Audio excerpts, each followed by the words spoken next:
யோகா பண்றதுனால உடம்புக்கும் மனசுக்கும் ஏகப்பட்ட நல்ல விஷயங்கள் நடக்கும். இது ஒரு லைஃப் ஸ்டைல்னே சொல்லலாம். யோகா பண்றதுனால கிடைக்கிற முக்கிய பலன்களை இந்த தொகுப்புல தெரிஞ்சுக்கலாம். முதல்ல உடம்பு ஸ்ட்ராங் ஆகும். வளையும் தன்மை வளையும் தன்மை கூடும். நம்ம தசைகளும் மூட்டுகளும் நல்லா வலுவாகும். உடம்பு ரப்பர் மாதிரி வளையும் தன்மை பெறும். முதுகு வலி, கழுத்து வலி எல்லாம் குறையும். மன அழுத்தம் குறையும். மனசு நிம்மதியாகும். யோகா பண்ணும்போது மனசுல இருக்கிற டென்ஷன், கவலை எல்லாம் காணாம போகும்.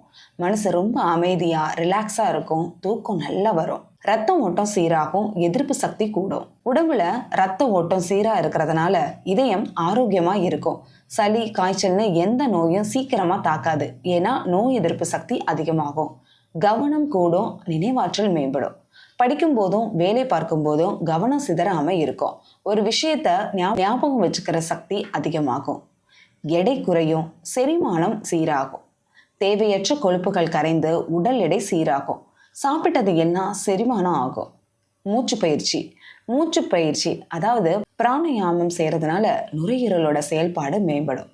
மொத்தத்துல யோகா பண்றதுனால உடல் ஆரோக்கியம், மன அமைதி, மன தெளிவு, சந்தோஷம்னு பல வழிகள்ல நம்ம வாழ்க்கை மேம்படும்.